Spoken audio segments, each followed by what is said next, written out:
Hello and welcome to Subject to Change with me, Russell Hogg. My guest today is British historian Mike Dash, and he's the author of a large number of extremely well-received books. And he also has a really wonderful blog called A Blast from the Past. And if you haven't come across it, I really urge you to seek it out. It's absolutely wonderful. Welcome, Mike, to the podcast. Thank you.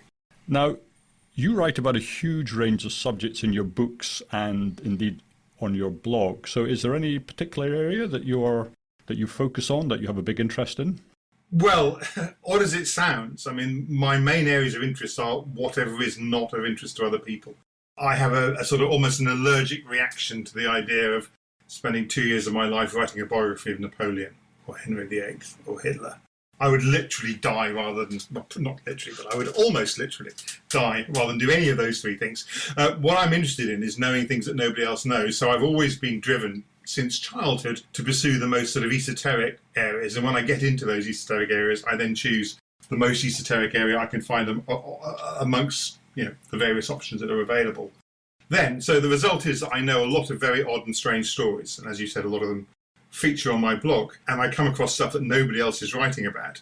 The downside is that most of the public want what they are familiar with and tend to buy a lot more books about Napoleon and Henry VIII and Hitler than they do about the sort of things that I write about. But, on the whole, I like it that way.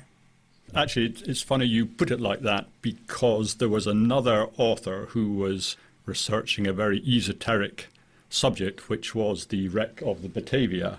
And that was a guy called Simon Lees. Indeed. And he writes that he was steadily over the years researching, and he was hoping that one day he would write the big book about the Batavia. So I came across his book, and he actually says, right in the foreword, is that there's no point in reading his book because it's just some rough notes, and that he'd given up trying to write it once he came across your book, because once he found your book, he thought, well, that's it. It's been done properly, and there really is no point in trying to compete. So I thought that was a really nice thing to say. It's probably the nicest thing anyone has ever said about me and my work. In fact, considering that, he is himself a very eminent writer, and he's a specialist in interpreting Mao's China. He was a Belgian who lived in China during that period, and he's remarkably well known and incredibly highly regarded by that community. So to have him say things like this about my work was yes, tremendously flattering. And I felt terribly sorry for him as well, because I have been in similar situations myself,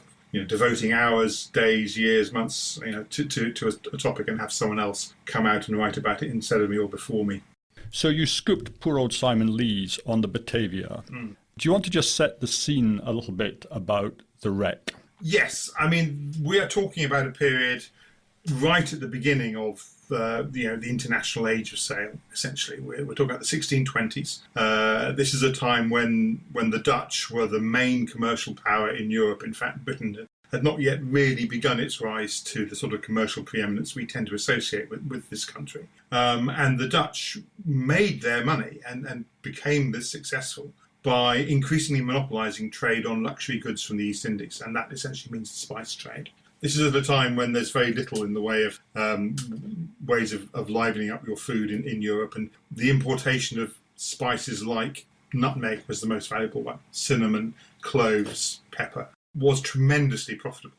Historically, these had all come via a whole series of middlemen. They travelled from Indonesia, what's now Indonesia, through India, and then into Egypt, and then to Italy, and then to Britain. And at each point, somebody was taking a cut and somebody was making a profit. By sailing around Africa and across the Indian Ocean and then up the coast of Australia to Java, the Dutch created a new trade route which they could control entirely by themselves without any middlemen. And so they took all of that profit, and that made their merchants, who were organised through a company called the VOC, the Dutch East India Company, that made them incredibly wealthy. And so the Batavia was a Dutch East India Company ship which was sailing to Java with its holds filled with silver to buy spices. Set sail in the summer of 1628, and in 1629, as it was trying to sail up the west coast of Australia, before the invention of a reliable method of navigation that would tell you your longitude, it ran aground in some coral islands off the coast of where Geraldton, a little Australian town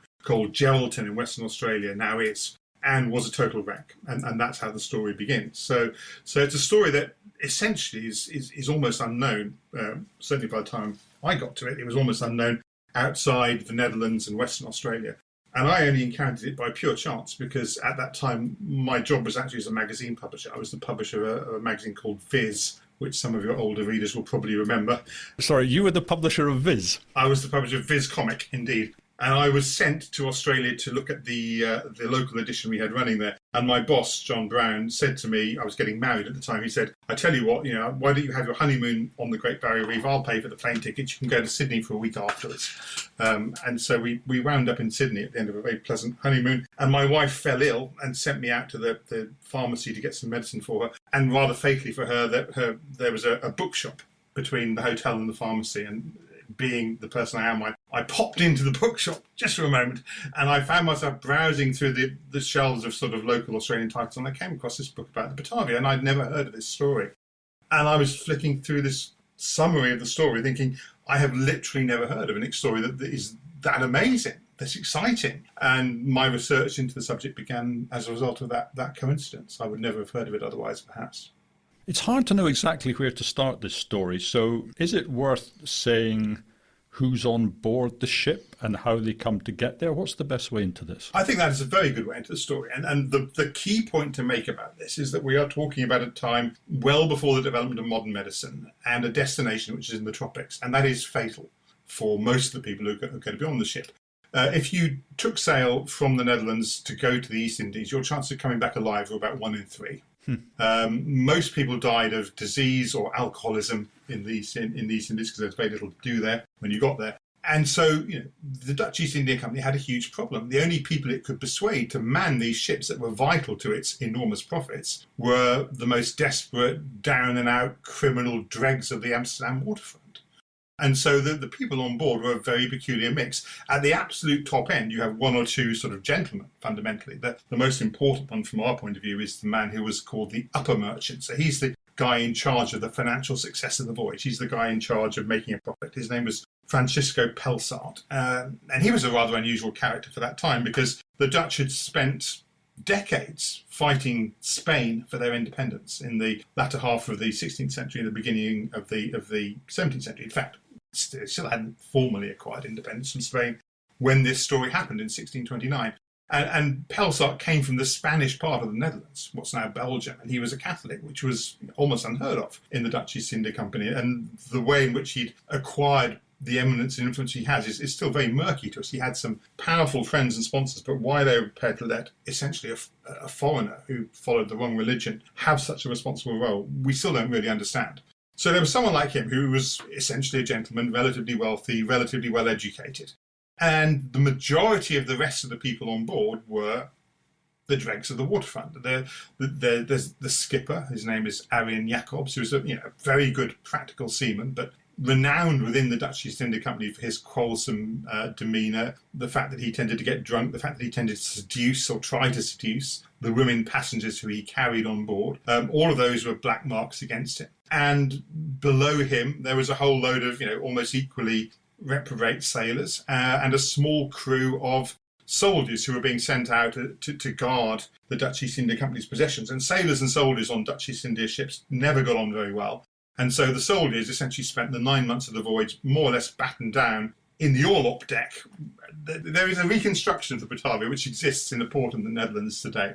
And you can go on board, and if you go down onto the orlop deck, you can imagine what it would have been like in those circumstances. That it's sort of 6 or 8 inches below head height. So you would be spending, that whole period sailing in very high temperatures in a deck where there's no ventilation and you can't stand up. I mean, this is not going to be good for discipline or for the general demeanour of the soldiers on board. So there's a whole passel of trouble building up on the ship before it's even set sail. And the other thing which it has on board is, as I mentioned, passengers. Now most of the passengers were people who were associated with the Dutch East India Company, but a significant proportion of them, there were about 20 or 25, were women. So you have a ship with 300 desperate sailors and 20 women. And again, for the course of the voyage, that was kept pretty tightly battened down. But there is a significant potential for trouble, if discipline at any point breaks down or the East India Company officials lose control of the situation. There are an awful lot of flashpoints just waiting to happen. And I think the other key, well, absolutely the other key person in the story is the undermerchant, right? That's right. The undermerchant is a man called Euonymus Cornelius, and he's actually fairly typical of the slightly desperate characters you find on board. Now, Cornelius is a very unusual character. For a start, he's very well educated. He came from the northern part of the Netherlands, from Friesland, which is then, as now, is a sort of slightly separate part. It's sort of the Wales or Scotland of the Netherlands. It has a different people. They have their own language. They don't get on necessarily particularly well with the average Dutchman. And Cornelius had trained as an apothecary, and he had left his native Friesland in search of a more profitable career and gone to the second city of the Netherlands at that time, a place called Haarlem, which is very close to Amsterdam, in fact. And he'd set up a shop there as an apothecary in the 1620s. Now, there are two things that we need to know, well, three perhaps, but the first two things that we need to know about Euonymus Cornelius are these.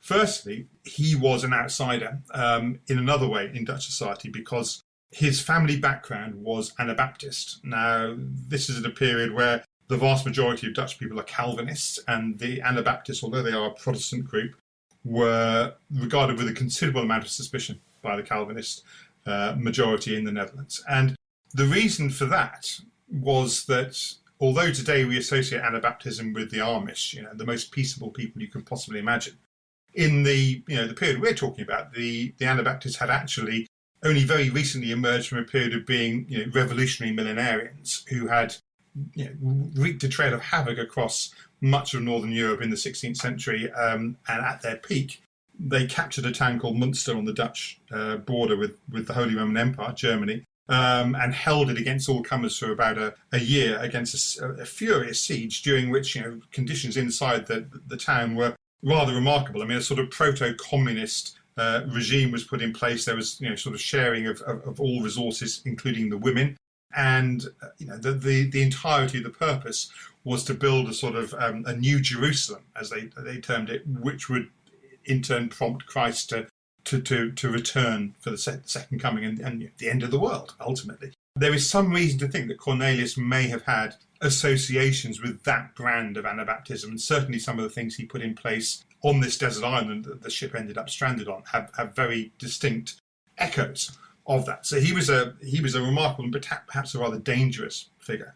The second thing to say about him is that he had an interest in other unorthodox beliefs. Pelsart certainly wrote at the time that he was associated with a man called Torontjes, who was a very well-known and very talented painter, who also had some fairly scandalous and outrageous views. He was generally associated, in fact, at that time, with a sort of form of devil worship. He was believed to get his artistic talents from having done some sort of weird deal with the devil. And he'd been exiled, in fact, after being arrested, and came very close, in fact, to being executed, and was finally exiled to England, where he lived out most of the rest of his career. Now, he and Cornelius had a relationship, the details of which we don't really know about. But Cornelius seems to have taken on board a lot of Terentius's ideas, and the most important one was a sort of form of what we would call antinomianism. And for those who aren't familiar with that term, that essentially means that if you are an adept, an initiate of this particular brand of religion, God has chosen you. You cannot therefore commit sin. And in fact, any idea that passes through your head, which might well include the idea, I would like to rape that woman or kill that man, that idea has been put in your head by God, and you really ought to act on it. So the combination of those circumstances make Cornelius a very unusual and deceptively dangerous character, and all of this was not known to the East India Company when he was appointed as under-merchant, as Pelsart's deputy, and it didn't really emerge until after the shipwreck. But the thing that makes the story of the Batavia so powerful as a book is that whereas in every other book you've ever read about a shipwreck, the wreck itself is the defining moment and the worst thing that can possibly happen. That's just the beginning of the story of the Batavia. Far worse things happen than just a mere shipwreck after that. But even before it gets shipwrecked, right, there's trouble on board. I think you sort of hinted at that. So tell us about that. Okay. Well, I mean, I should have... I said that there were two things we needed to know about Euonymus, and I sort of modified myself and said, well, perhaps there's a third thing as well. That third thing is that his marriage was collapsing. In fact, it had probably collapsed by that point. That's one of the reasons he ended up on board. And it collapsed for a very, very peculiar and unique reason. He and his wife, who also came from Friesland, was also Anabaptist, had settled in a very nice part of Haarlem in one of the genteel areas, and they had a child in 1628. And as was typical of Dutch people from the upper classes, the child was farmed out to a wet nurse. And after 2 months, it died. And it died of syphilis. Now, Euronymous and his wife were adamant that this syphilis had been contracted from the wet nurse, which medically speaking is possible. But their neighbours were all of the opinion that one or other of them must have had an affair to have contracted this sexually transmitted disease. And so they were frozen out from Dutch society, from polite society in Haarlem. And in fact, Cornelius's apothecary shop went bankrupt because nobody would go and shop in there anymore for fear of contracting the same disease, probably. So he left his wife. His child was dead. He had no real reason to want to go back to the Netherlands, even if he did survive, because he was going back to disgrace. And so he was in a position of having a greater degree of desperation, perhaps, than anybody else on the ship. You put a man like that with an amoral character, and I think, potentially even a psychopathic streak, although, psychopathy is a difficult thing to diagnose in the 17th century and perhaps a dangerous one to do. But you put a man like that on a ship like the Batavia, whose cargo is millions of guilders worth of silver, and with a bunch of near pirates in the crew, and you give him a temptation. His idea was to turn pirate, to take over the ship, grab the money, go to Madagascar and make a living as a pirate with the cutthroats of the crew at his back, and anyone who didn't want to follow him, they just chuck him overboard. That was the idea. That's what they were going to do before the shipwreck even actually happened. And at the same time, Euronymous had also got a wandering eye for a possible replacement for his wife, and his eye fell on the most beautiful of the female passengers, a woman called Krisha Jans, who was going out to meet her husband, who'd been stationed in a slave trading centre in Burma. So she was alone, but for a maid, and apparently and potentially available. So the combination of sort of flashpoints on the Batavia was really pretty remarkable. You've mentioned the over merchant. Is that the right? No, it's the upper merchant. Upper merchant, yes. You've mentioned the upper merchant, but how can Euronymous hope to take control of the ship? Because you've also got the captain, and he's a pretty tough character, right? Right. Well, I mean, to take control of the ship, Euronymous needs allies. And the captain is an obvious ally, in fact, because he hated Pelsart. They had a history which went back to an earlier posting that they'd both taken part in India, where Pelsart had very rudely and abruptly upbraided the skipper for bad behaviour and humiliated him in front of his crew. So the skipper bore a long-standing grudge against Pelsart. And with the skipper's help, it would be possible potentially to take over the ship. It's not actually mutiny. In fact, it's something called barity. I think the word is barity, which is officers taking over and stealing their own ship. So Pelsart was unaware of this apparently, but Euronymous and the skipper, whose name was Arian Jacobs, were plotting to take control of the ship from around about the time they passed the Cape of Good Hope. The way in which they were going to achieve this was that the Batavia was sailing in company with 6 other ships. The skipper was able to, use poor weather conditions to slowly separate the Batavia from those other 6 ships. So by the time it had crossed the Indian Ocean and began to sail north up the coast of Australia, the Batavia was sailing alone. And after the wreck happened, the first thing that Pelsart did was to consider saving himself. For all his better qualities, he wasn't the bravest person on board, no doubt, and wasn't the best leader. I mean, I think that, today we would say his role, his job, was to stay with the survivors and protect them. But ultimately, there is no help that's going to come after the ship is wrecked unless somebody can make it to Batavia and alert the authorities there. And in order to do that, there is only one chance of success, and that is to take the only ship's boat. This is a period well before the invention of things like lifeboats. The one ship's boat, and sail it the 1,800 miles up the Australian coast and across the Sunda Strait and into what's now Jakarta, which was called Batavia at that time. And Pelsart volunteered himself for this job in order to save himself, essentially, and left Cornelius in charge of the 270-odd survivors who had to remain on the islands after he and a boatload of the best seamen went off to get help. And so at that point, Cornelius is in a position where he's the authority figure on the islands. Anybody who speaks out against him is committing treason against the Dutch East India Company and could be executed. But sorry, just to understand, because This was one of the most surprising things to me in the book. So the man sort of in charge of the ship, the man overall in charge of the ship is Pelsart. He's not the skipper, but he is effectively in charge of the whole squadron. He's the top man.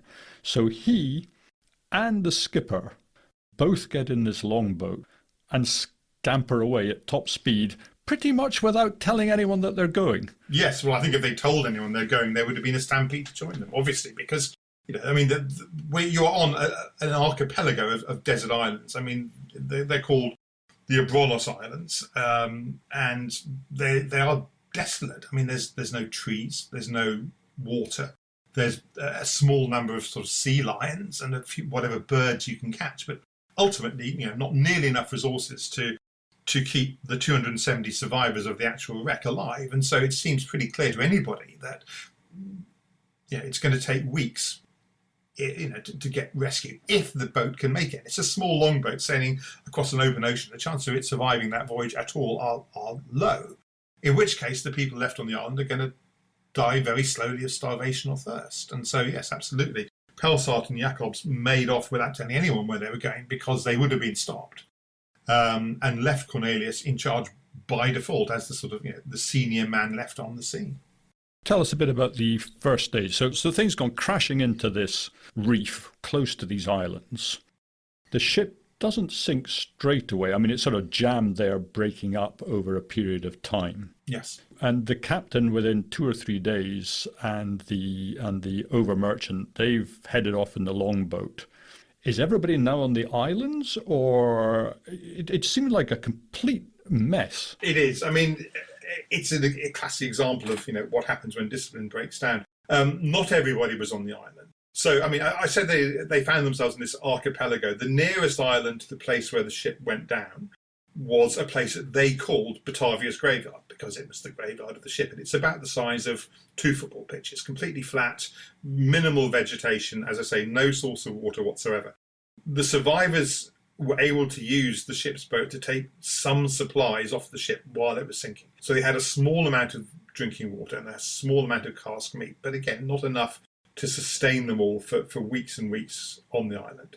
And some people, I mean, most people, 6 out of 7 people in this period couldn't swim. One of them was Cornelius. And so some people who didn't fancy, the breakers and the tempestuous, stormy conditions just stayed on the ship. Cornelius was one of them. He stayed on the ship until it broke up, which was about a week after it was stranded, during which time the people on the ship were mainly occupied themselves by breaking into the storerooms and getting drunk.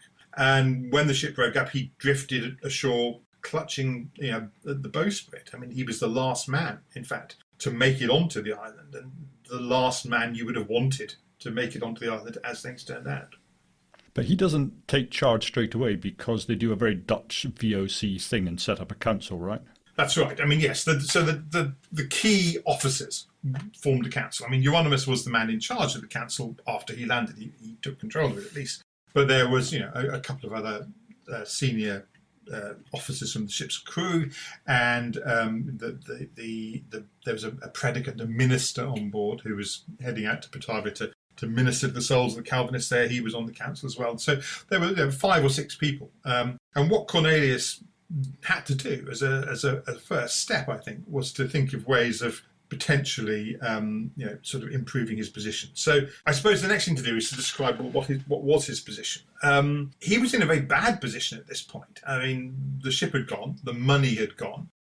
He was under suspicion as well of some fairly poor behaviour on the ship. I mentioned earlier that the idea was to start the disturbance and take over control of the ship. The way that he and the skipper Jacobs were planning to do this was to make Pelsart so unpopular that the crew, the loyalists in the crew, would cease to support him. And the way that they chose to do that was to launch a sexual assault on Krisha Jans, the beautiful woman that Cornelius later claimed to have fallen in love with. So one dark night in the middle of the Indian Ocean, as she was coming out of her cabin, she was waylaid by a bunch of guys who'd smeared tar over their faces so they couldn't be recognised and assaulted. I mean, they smeared dung all over her, they dangled her over the side of the boat, they sexually assaulted and left her crying and whimpering in a corner. And the idea was that Pelsart would sort of go rampaging through the ship looking for the miscreants who'd done this.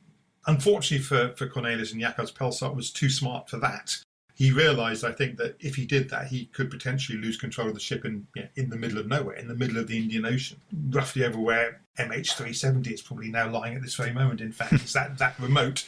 And so he decided to wait to investigate this until they got into Dutch waters in Java. So that was all sort of hanging over Cornelius's head, the idea that there might be an investigation, that his role in setting this whole scheme in motion might come out, and someone might talk. I mean, at least 15 or 20 people had been recruited by him and the skipper to be part of this team of mutineers who were going to take over the ship. And so a lot of people knew what was going on. And if any one of those talked, Cornelius could easily end up dangling off a scaffold. And so I think that, he needed to do more than just survive. And surviving was going to be difficult. He needed to put himself in a position where he could shut everybody else up as well. And so quite soon after coming ashore, he started work on removing the people on this council who he didn't think were going to be able to back him, and beginning the process of taking over complete control of the people on the island.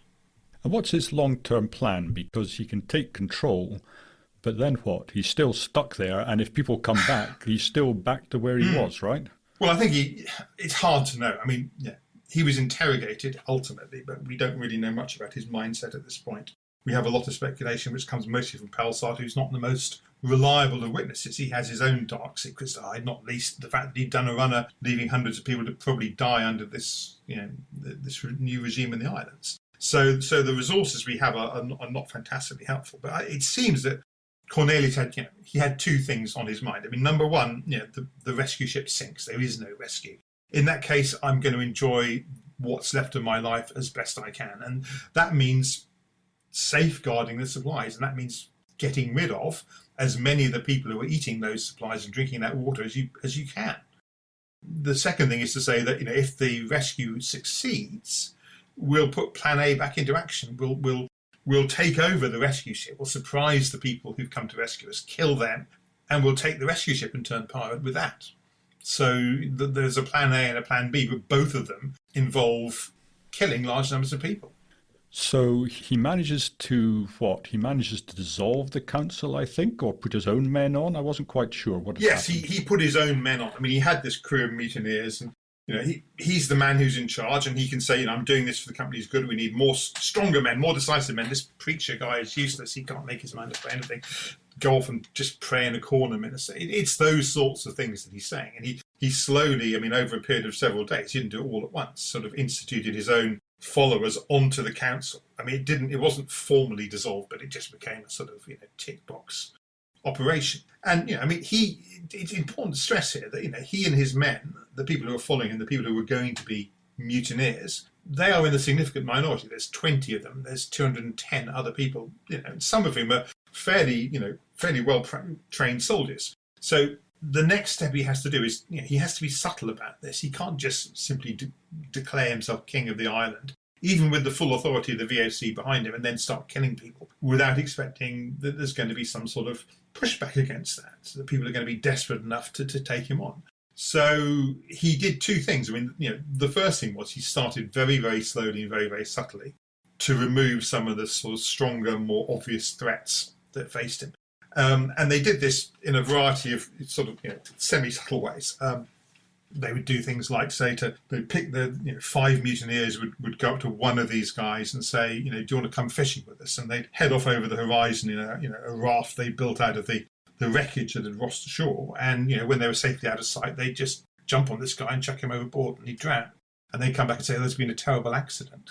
After a few times with this, Cornelius also decided that he needed to get rid of the vast majority of the soldiers who were going to be the only significant opposition, organised opposition that he faced. Now, the guys in charge of the soldiers were sort of cadets, they were called. They were sort of junior officers.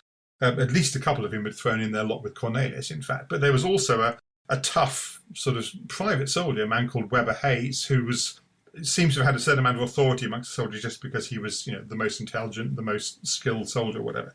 And Hayes was selected by Cornelius, therefore, to lead a group of soldiers who he had shipped over to another one of the islands in this group of coral islands. This is where Cornelius made his first really, really serious mistake, because he had assumed that all the islands in the group were just as desolate as Batavia's graveyard, just as lacking in natural resources. And so the idea was, he took these soldiers over and said, search the island for water, search the island for food. If you find any, light a fire, we'll all come over and join you. But he had no intention of actually acting on that. What he was hoping was going to happen was that these guys were just going to die of thirst and not bother him anymore. But in fact, he made a terrible mistake, because he put them onto the only island in this whole group of islands that did in fact have some water holes on it, where water had collected over from rain over the decades and centuries. And it was large enough, in fact, to have a small population of sort of miniature wallabies and some bird life and some fish around and so on. And so, in fact, the guys who were marooned on this island flourished. They survived, and they were still potentially in a position to provide an opposition force, but at that point they didn't know what was going on back on Batavia's graveyard, where the pace of the murdering had begun to escalate. So what does happen then? You say that the murdering has started to escalate. Presumably it just gets more and more open. I mean, it seemed most peculiar. They started by executing somebody for allegedly stealing stores, and then... Yes, and again, I mean, we're left picking together the pieces, but I think the position is fairly clear. Cornelius and his supporters have all of the weapons. They stored them in a tent next to Cornelius's tent. No doubt they kept guard over them. Nobody can get off the island, essentially, or very few people can, because almost nobody can swim. And yes, I mean, you're right. I mean, it must have dawned on people that there are too many of these bizarre accidents happening for it to just be pure chance. And ultimately, eventually, what happened that brought the whole thing out into the open was that the men who'd been marooned, the soldiers who found water, lit the signal fire they'd been told to light. And a group of people on the island who saw this sort of immediately said, well, we're going to go and join them. We're desperate for water. They found something, and we'll be the first to go over. And they started paddling off on one of these little rafts. And Cornelius could not allow this to happen, because, of course, they would take with them news of what was going on and the strange deaths on Batavia's graveyard. And so, he sent his men after them in a better, more ship-shaped raft, and they overhauled them and just sort of set upon them on the sea a few hundred yards off the coast of the island. And it was murder in plain sight. And at that point, it became very clear, I think, to everybody left on the island what their fate was. But without weapons, without organisation, without leadership, what happened was that they kind of just devolved into looking after themselves, their families if they had them, their friends if they had them, and hoping that it wasn't going to happen to them. There were a lot of people averting their eyes and just not responding as the killings escalated, in fact. And one of the most shocking, although I don't know that you can really rank these things, but for me anyway, one of the most shocking episodes was when he decides to murder the minister's family. Yes, I mean, so only a small number of people on the ship had families with him, and the minister's was the largest. He had his wife, he had 6 kids. They were between the ages of, I think, roughly sort of 24 and 7 or 8 years old. The most interesting one from Cornelius's point of view was the eldest daughter, who was called Judic, who was old enough and pretty enough to be of interest to his men. What they'd done in the course of this sort of murderous rampage was they corralled all of the surviving women into their own tent, with the exception of Krisha Jans. Krisha Jans was taken to Cornelius's tent. She was forced to become his concubine, his mistress, on pain of death, essentially. And the other women were kept what they were termed as in common service, which essentially means that any of the mutineers who wanted could go into their tent and rape one of them.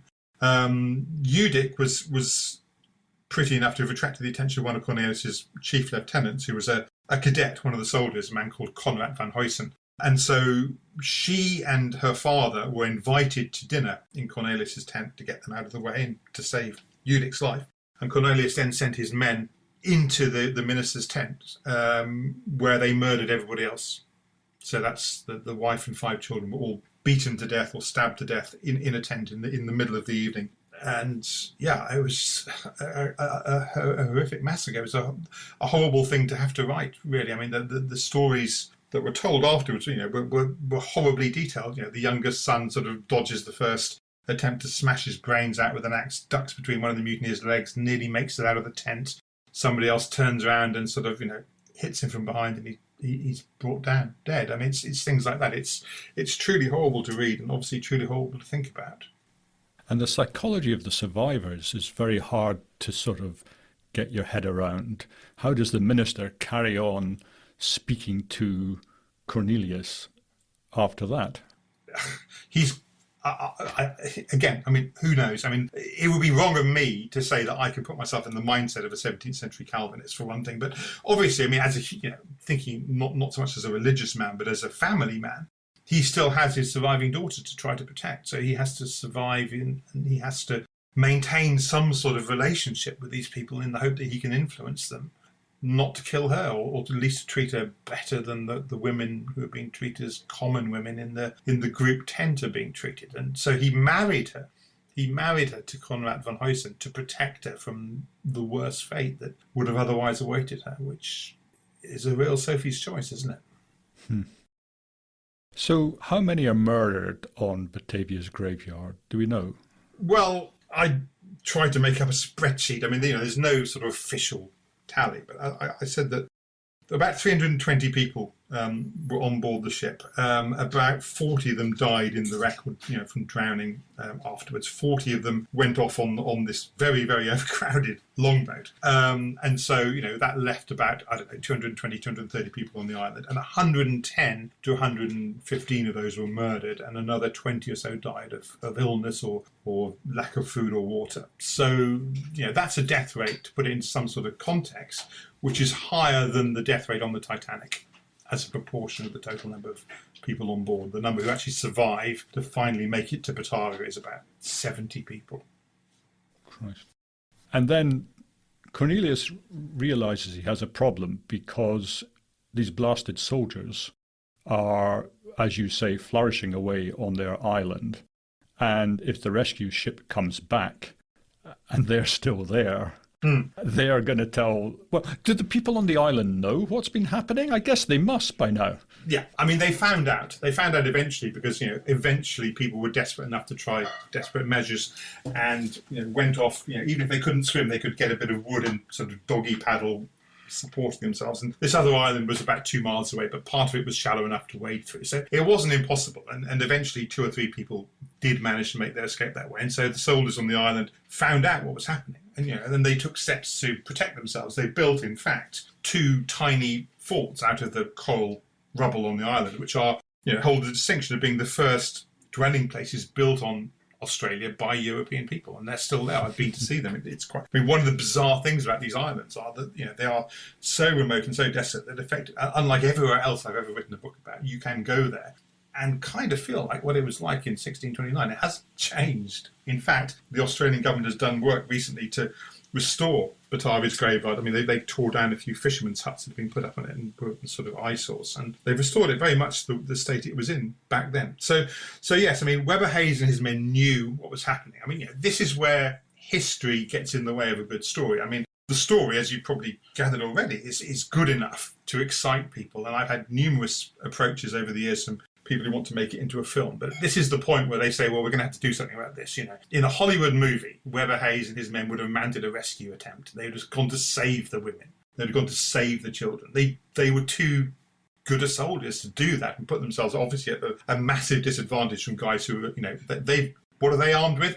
Bits of wood with nails strapped on the end from the sea wreck. And what are the mutineers armed with? Swords and muskets. There was no way that could have succeeded. So they decided to protect themselves and defend themselves on their island, but they did not mount a rescue bid as Hollywood would have demanded. So what does Cornelius decide to do about them then? He's got to kill them. I mean, the question is, how is he going to kill them? And his idea is, well, I've got men of war on my side, they got men of war on their side, but we've got more weapons. We'll go there and we'll attack them. So he sent a group of men out to attack. But I mean, they have to wade through 400 or 500 yards of sort of shallow water and mud, and then climb up a small cliff face, and then they've got this little fort, this tiny fort that's been built, and the guys who are defending the island are standing at the top of this cliff, chucking large lumps of coal down at them, and so they can't bring their weaponry to bear properly. So there were a couple of attempts like that were very inconclusive, and then Cornelius, I think probably under the influence of someone on his side who had a bit more of a strategic mind, decided to try and use his own charm. I mean, he was a very charming man. This is one of the things that comes across. I mean, he was educated. He had a way with words that most people on this ship who were not well educated and were sort of men of limited eloquence found almost dazzling. And he'd had success recruiting his mutineers by sweet talking them with sort of fantasy dreams of, this is what it's going to be like when we've got all the silver, we've made it to Madagascar, all the native women, all the stuff you can buy, it's going to be a paradise. He thought that he could sweet talk Weber Hayes and his men around, and so he decided to go and parley with them. And Hayes was ready for him. And, Cornelius made a terrible blunder at this point. He went with sort of three of his closest lieutenants, this parley, and Hayes jumped them. They managed to disarm two of them they killed. So, and Cornelius was kept alive. He was actually imprisoned essentially by these defenders in a sort of small pit in the middle of the island where they just sort of guarded him, and they chucked down seabirds that they caught for him to sort of pluck. And he was kept as a prisoner against the potential return of the Dutch East India Company, or possibly as some sort of hostage that they could use in some further negotiation. And so at that point, we're about 2/3 of the way through the story in terms of how long the period spent on the island was. The leader and his main lieutenants are out of action at that point, and Cornelius is in a pretty bad way at that stage. Yeah, but some of his loyalists are still alive and active back on Batavia's graveyard. Do the mutineers sort of collapse in a heap, or are they still? Is there any leadership anymore? Well, what happened was that one of the soldiers who was on the island, who obviously I think had more experience, was more mature, was more of a leader figure than any of the others, a man called Wouter Laus, he took over. And he had a bit more of a strategic brain than Cornelius had, and realised that if they were going to get their leader back and deal with Weber Hayes and before any rescue attempt could be made, that the one huge advantage they had that the defenders couldn't really deal with was that they had two workable guns, two muskets. Only a very slow rate of fire, but they have a range that Weber Hayes and his men cannot possibly deal with. And so what happened was that Laos led another large party, essentially everybody who was left, on a final attack on the defenders' island. But rather than just charging at this cliff as before, they sort of hung back on the beach and started sniping at this little fort, and gradually over a period of 2 or 3 hours, they that began to have some sort of impression. People were being injured by lucky bullets or fragments of coral pinging around, and it was all beginning to look quite bad for Weber Hayes and his men. And then the thing happens that makes the whole story kind of the most unbelievable thing. I mean, if I was writing this as a fiction, I wouldn't have dared to invent it because it's too improbable. But in the middle of this final battle, the rescue ship sails over the horizon. Pelsart has returned at the critical moment, and what devolves then is a sort of mad race to be the first to reach the rescue ship with your side of the story. Both the mutineers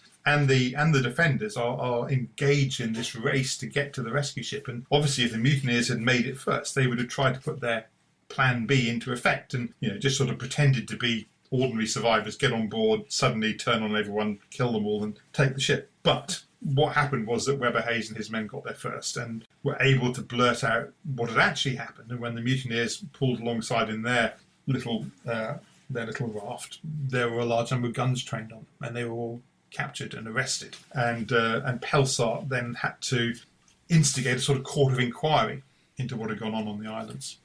And he's there for quite a long time, isn't he? Because he has to salvage everything he possibly can from the wreckage, because nobody's very happy. Well done for coming all this way to get a rescue ship, but we don't really care. What we care about is that you've left goodness knows how many chests filled with our silver, and we'd quite like it back, please. Yeah, I mean, this is the staggering thing.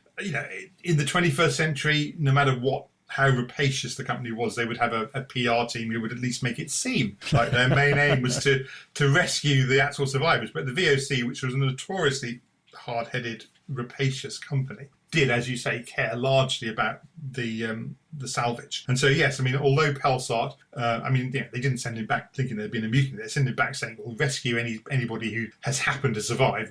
I don't think they really expected there to be a significant number of survivors, because as far as Pelsart was concerned, there were no resources on the island, and the rescue was 3 months or so after they left. I mean, it had taken them a long time to get there, a long time to get back. They missed. I mean, yeah, again, the navigation was poor at that point, and they only had a very hazy idea of where the islands were. So they spent over a month just sailing to and fro off the coast of Australia, looking for these sort of tiny, desolate, low-lying islands that were almost invisible in any case. And so, yes, I mean, they'd been mainly sent back to salvage the silver, and it took them over a month to do that. And I mean, again, the little vignettes you get from the sources, the records that Pelsart left of this are tragic. I mean, most obviously, there was one moment where somebody spotted a tiny cask of ship's vinegar bobbing around on the ocean, and Pelsart sent a boat with 6 men to go and salvage this bit of Dutch East India Company property that was worth £5 in modern money or something, and they got caught in a wave and overturned, and they all drowned for the sake of a barrel of vinegar.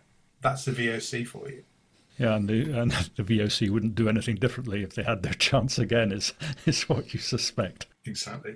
Pelsart, and it's quite interesting, because if somebody in that circumstance had scrambled onto my boat saying, oh, everybody's a murderer, I wouldn't necessarily have been quite ready to believe it, but Pelsart already had his suspicions.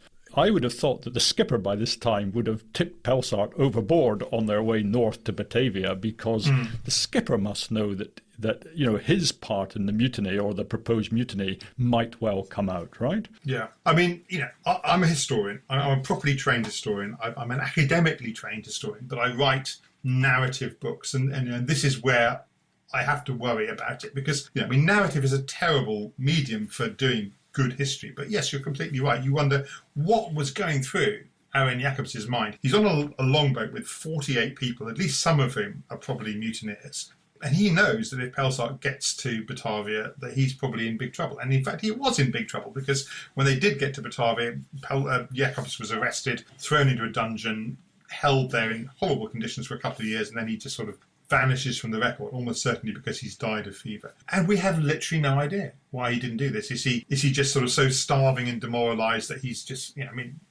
a poor quality mutineer at that point? Is he so outnumbered that he can't do it? Is he on the wrong end of the boat? I mean, it's packed so tight that just even getting at Pelsart, it's going to be difficult, because there's literally no room to manoeuvre. I just don't know what happened, and I can only speculate on. And there are holes in any historical narrative that, as a hopefully good historian, I feel I should point out to my readers. But I also have publishers screaming, "For God's sake, don't ruin the story by poking holes in it." I mean, the one nice thing about this book, I mean, your listeners probably won't appreciate it, but I like this fact, is that it was never supposed to be successful. It's the most successful of my books by a long way. I mean, not because it's better written perhaps, but just because it's by far the best story. But at the time it wasn't supposed to be very successful, and so nobody really cared about it. And I was in fact able to fill the last third of the book with footnotes, where I was able to discuss some of this stuff. So if you read it on Kindle, you sort of, you're looking at the percentage you've got through on the Kindle, and it's sort of saying 65%, you're thinking, this story seems to be wrapping up, what the heck's going to happen to sort of disrupt it? And in fact, everything else is just reams and reams of me trying to be a historian and explaining the background in the footnotes. And that's where I discuss things like that. But there are holes in the story, and I cannot do anything about that, because that is history. But Pelsart, the over-merchant, he also has to unpick the history, right? Because he arrives on the island and he has to find out what's true and what's not true.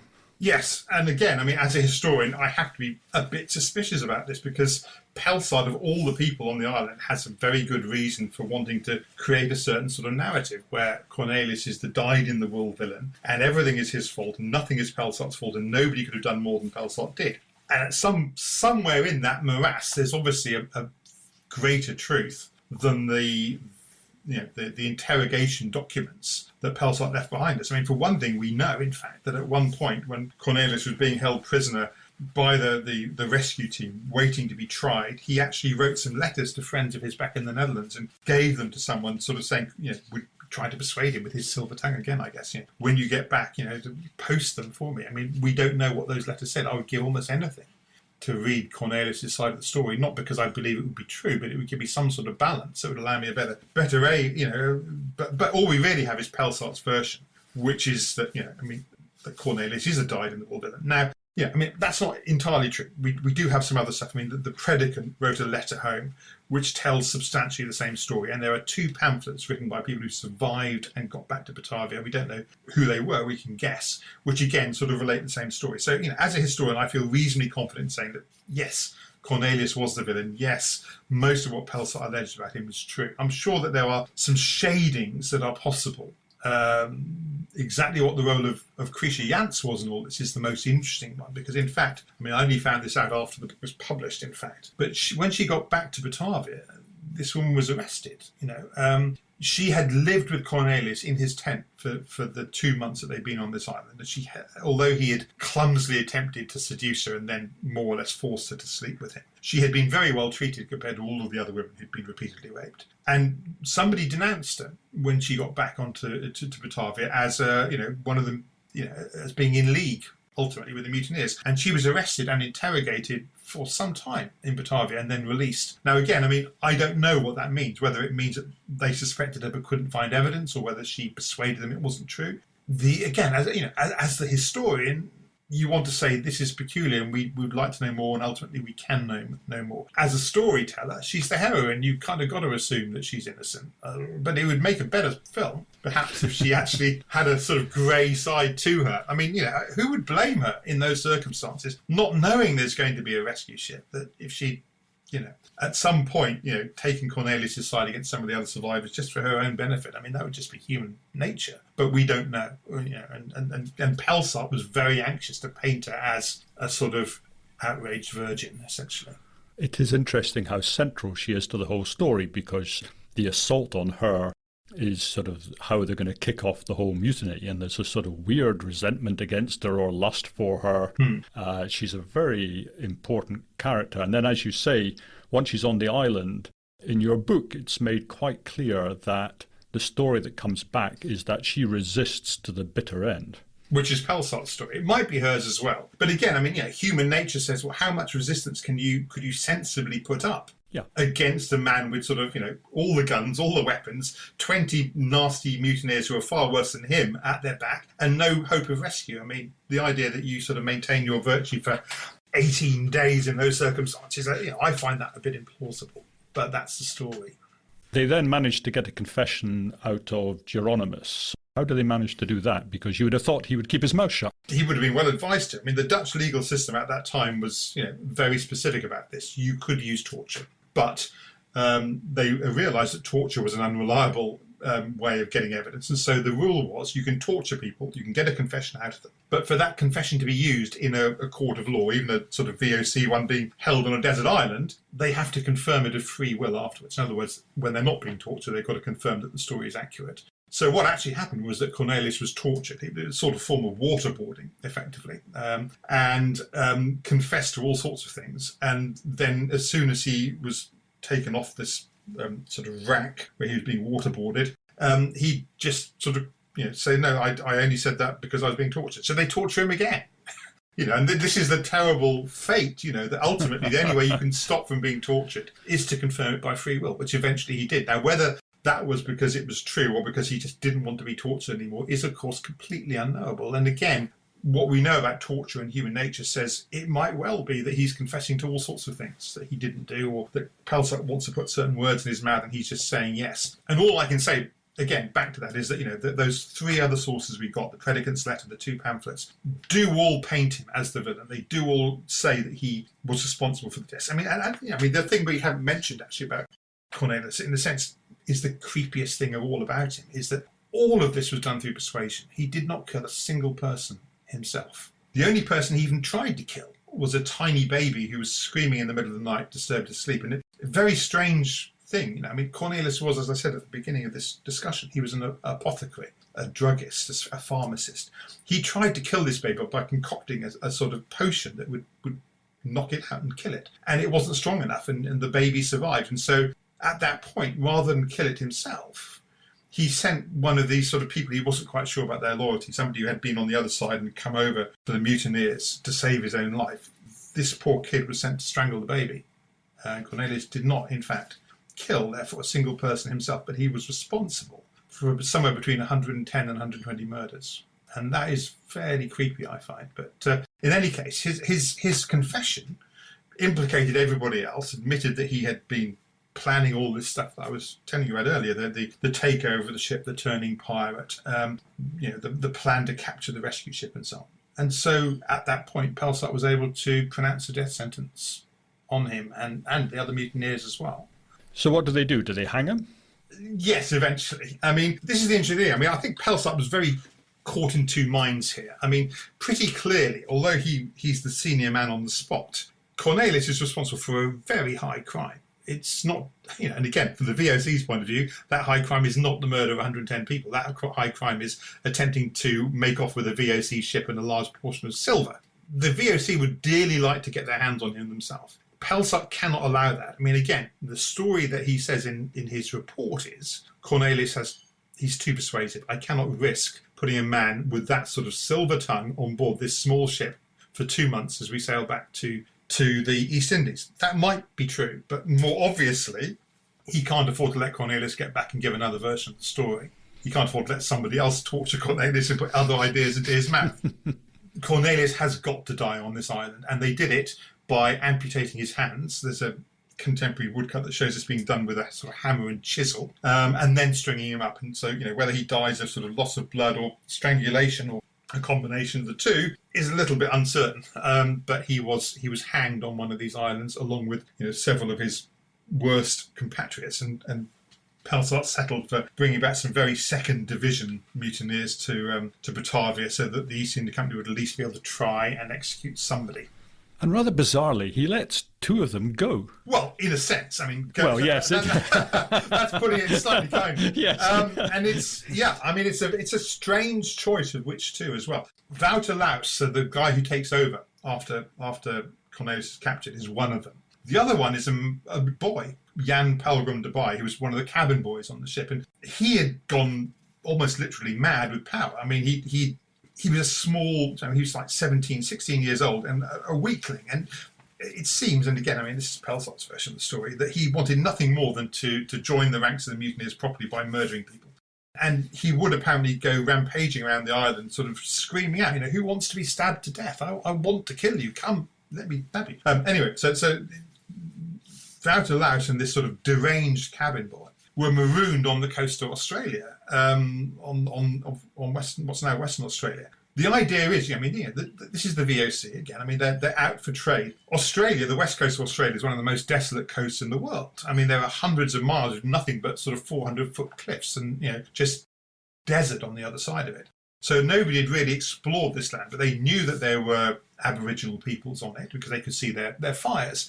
And so the idea was, not to be merciful in a sense to them, but to use them as guinea pigs. They were marooned with instructions to befriend any, native people that you come across and find out from them what there is in this land. And then we'll come back for you potentially, maybe, in a few years' time. Watch out for ships, and maybe one of them will send a boat ashore and we'll pick you up, and you can tell us, what trade can we do here? That's what's supposed to have happened. In fact, no Australian ship sailing up the coast wanted to get close enough to shore to send a boat ashore because that would be to risk being shipwrecked, and so those guys just sort of vanish into history. Various attempts have been made to sort of find out could they have survived or not. I mean, I think that looking again at character, Laus himself is obviously a pretty tough and resilient character, and maybe he could have made friends with people who discovered him, but to be lumbered with a psychotic cabin boy who wants to murder people, you'd assume that probably they fell foul of somebody and got themselves killed fairly soon after they made it ashore. But I mean, the problem we have is that the Batavia is not the only Dutch ship that went ashore on the coast of Western Australia. There were several other shipwrecks, none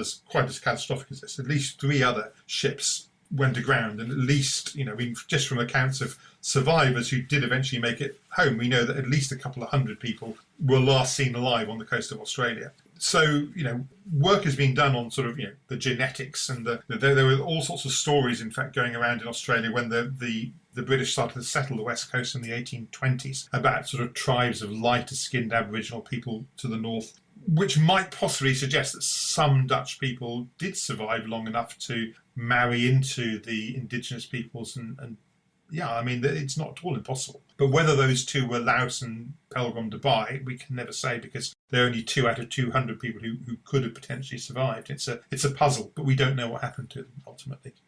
So Pelsart sort of returns in his rescue boat with the treasure. What kind of a reception does he get?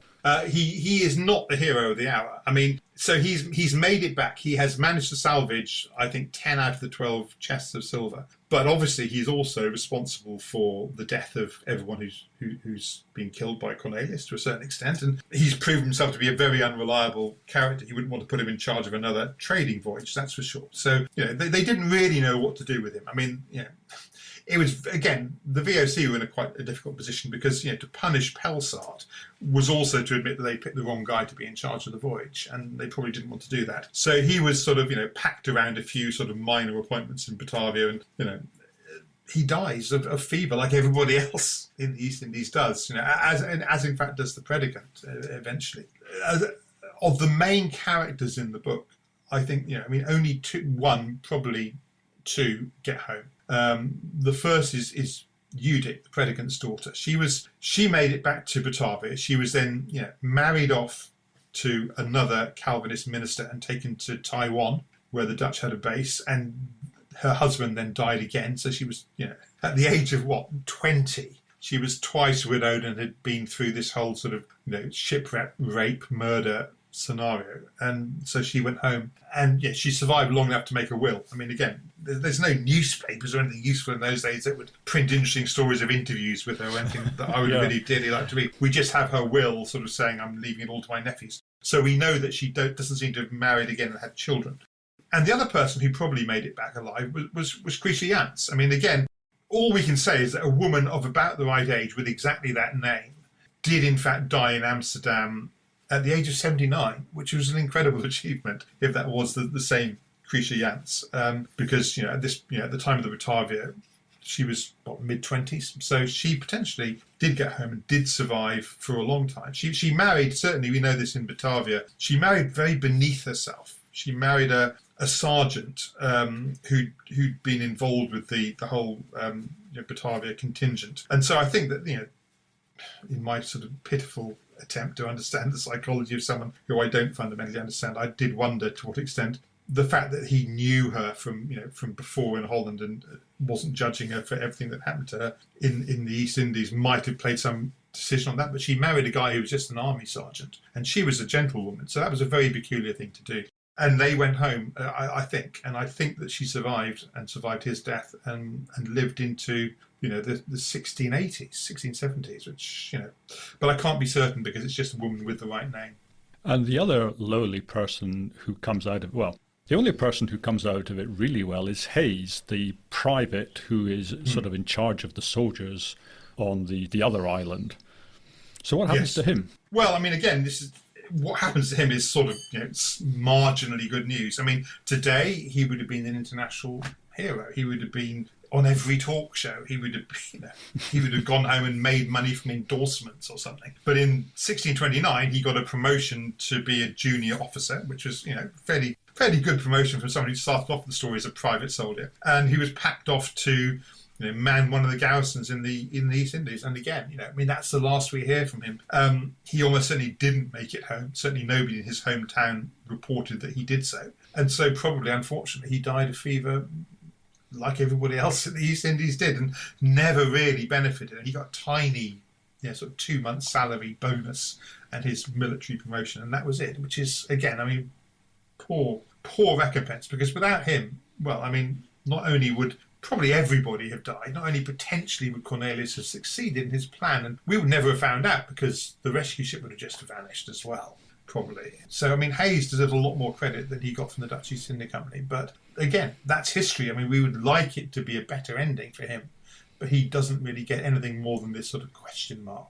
This is one of the most extraordinary stories that I've heard in history. It's like a self-contained madhouse. It's quite extraordinary.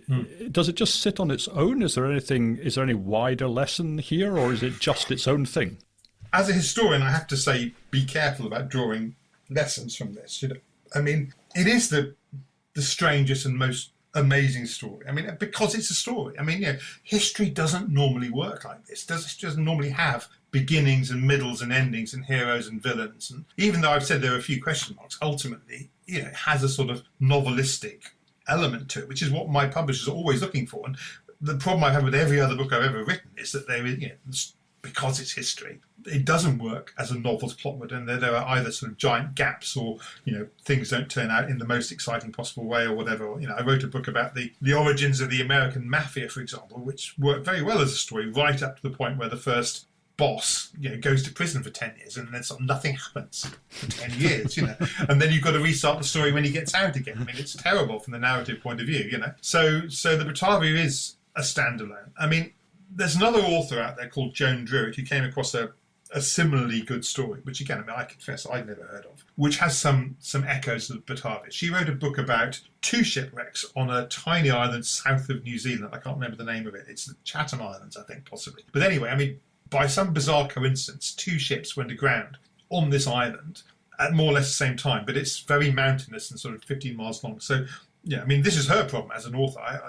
It would be very difficult to write because, again, as an author, you want them to meet up and compare notes, and they don't. They exist on this island completely oblivious to the fact that there's another group of shipwrecked sailors on the other side. But the point of her story, which I think is what Batavia reminds me of, is that those 2 crews had very, very, very different fates. One of them was led by a very competent captain who kept the crew together, kept them motivated, kept them from killing each other, and eventually got them to build a small rescue ship for themselves out of the wreckage of their bigger ship and sailed to safety. And the other one was crewed by a very poor captain, a Pelsard, if you like, who didn't maintain discipline, and things just gradually go to pot on the other side of the island. And everyone loses motivation, stops looking after each other, stops catching enough food. People start dying, not of murder, but just of kind of general poor maintenance ultimately, and the whole thing ends in a hideous disaster. And the Batavia is like that. I mean, it tells us about leadership. It tells us about poor leadership. It tells us about what happens when a company doesn't care about the people who work for it. But as a historian, I have to caution a little bit about drawing sort of modern lessons, because these are Dutch Calvinists of the 1620s. They don't think like us today. We can't assume that this is a sort of we can sort of talk about 21st century corporations because the VOC was an amoral bunch of sort of greedy people in the 1620s. And similarly, although I feel kind of sure, I mean, just going through the checklist, that Cornelius probably did qualify as a psychopath. That's I can't honestly sort of say that is my considered verdict as a psychologist, much less as a historian, because psychopathy has only been studied in the 20th century when we're living in a much more individualistic society. And one thing we know about psychopaths is that they are individuals who are entirely out for themselves. And I mean, the interesting thing about Cornelius from that point of view is what would it have been like to be a psychopath in a communal society like the Dutch were in that period? And that's one of the things I explore a little bit in the book. But I was a bit wary of doing that because, again, I risk applying terms and ideas that just don't fit. And again, that's one of the frustrations of writing history. I mean, you can't. Social sciences want to use all these things as examples and models, and historians and other humanities people are saying, no, this is a unique story. We have to study the story within those bounds and look inwards, not outwards. And I feel quite strongly that's the right thing to do, but I appreciate it's very frustrating for everybody, not least, not just me, that I want to do it that way. I'm sorry. I felt Cornelius didn't come across to me anyway as a psychopath. Not that I really quite understand what a psychopath is. I found very interesting your description of his religious beliefs, and it sort of made me think that perhaps in these times, what you believe, they seem to believe in a much deeper way than perhaps we do today, and that seems to really drive their actions and their entire society. And this is a man who's, it's like Pol Pot almost. Yeah, that's a good comparison. I mean, I think you're right. I mean, again, we are only seeing this through the filter of what Pelsart wants us to believe about this irredeemable villain.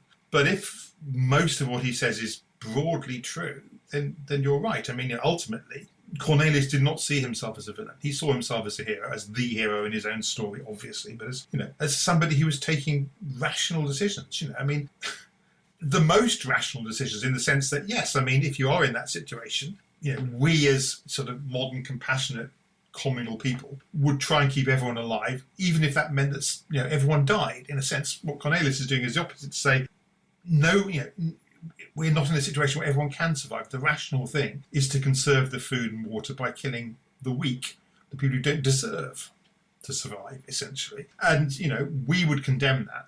But as a piece of logic, it's as good as trying to reduce the rations and hoping to hold out till the rescue ship that might never come arrives. Okay, well, look, we've run on. Are we ready to wrap it up there, or is there I think anything... so. I mean, it's over an hour and a half. I don't know how many people listen to podcasts for that long. That's the problem, isn't it? I don't know. Actually, I mean, one of the reasons I was very keen to talk to you is that I don't know if you saw, there was a very long Twitter thread, very interesting long Twitter thread about the treasure that was left on board. And in particular, this guy tweets mainly about Roman history. Right. And there was this 4th century agate cameo. Yeah, yeah. And so he's telling the story of that, and he mentions your book, and that reminds me that, oh yes, I really must get Mike Dash on the podcast. I think there's quite a big appetite for this kind of thing, although whether there's a big appetite for the podcast above and beyond the book, I don't know. And whether I've got a big appetite for people who want to listen to me talking in the way that I do and in the terms that I use is another mystery. My family are always on at me to say, why don't you think about podcasts, Mike? No one reads stuff anymore. You definitely, well, I don't know. You definitely should think about podcasts because, my goodness me, you've got a million things that you could talk about. But how would you do it? It's easier, I think, with an interviewer. You've got to bounce off somebody else, haven't you? Absolutely, yeah. But it's, I mean, I enjoy talking about it, but I'm very, very aware that the things I find interesting, most people don't. So I'm always slightly worried that I'm actually just kind of boring everybody. Not with the Batavia story so much. I mean, I know that interests people, but a lot of the other stuff I'm interested in, I'm not sure how many other people share that particular passion. It's been really fun, and you did a great job of teasing the story out to me. So I hope I remember it pretty well after 22 years as well. Okay, well, thank you very much, Mike Dash. Thank you. Well, that's the end of today's show. I hope you enjoyed listening, and if you did, do please join me for the next episode. And if you have the time, please do recommend me to your friends. And a share on social media and maybe a review on iTunes really helps my guests get the audience they deserve. Goodbye for now.